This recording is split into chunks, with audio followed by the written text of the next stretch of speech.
संसार माँ सनी नाव के डंका बाजे जग संसार माँ। पिपर रुख में जल जगाए सब देवताओं माँ हमारे रहे भरे पूरे परिवार माँ। ओ सनी नाव के डंका बाजे जग संसार माँ। सनी नाव के डंका बाजे जग संसार माँ।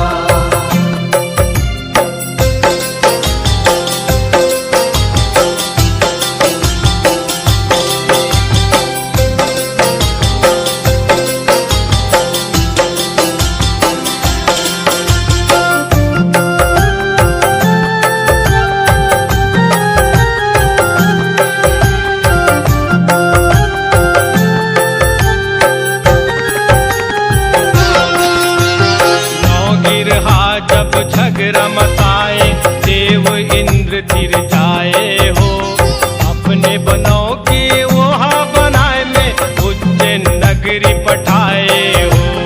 अपने बनौ की वहाँ बनाए में उज्जैन नगरी पठाए हो। शनि देव हर बुधपति आए विक्रमादित्य कर जाए हो।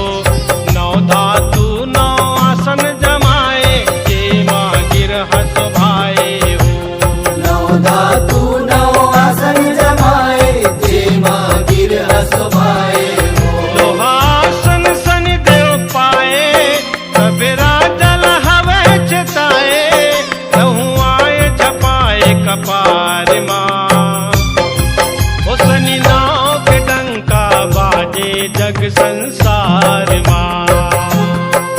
सनी नाव के डंका बाजे जग संसार माँ।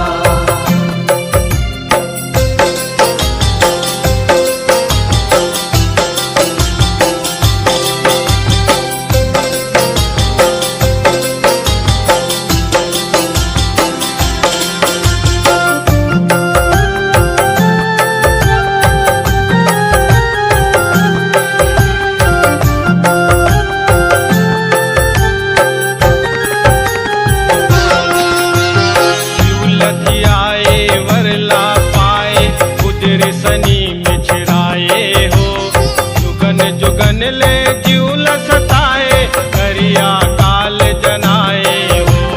जुगन जुगन ले जीव सताए करिया काल जनाए हो।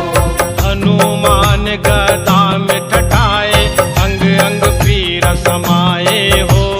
तारा तीरथ तेल चढ़ाए तन के पीर भगाए हो। तीरथ तेल जगाए तन के पीर भगाए हो। साढ़े सात शनि जब ठाड़े घर घर दुख पीरा बाढ़े मिल सकल अजय तिलधार माँ। ओ शनि नाव के डंका बाजे जग संसार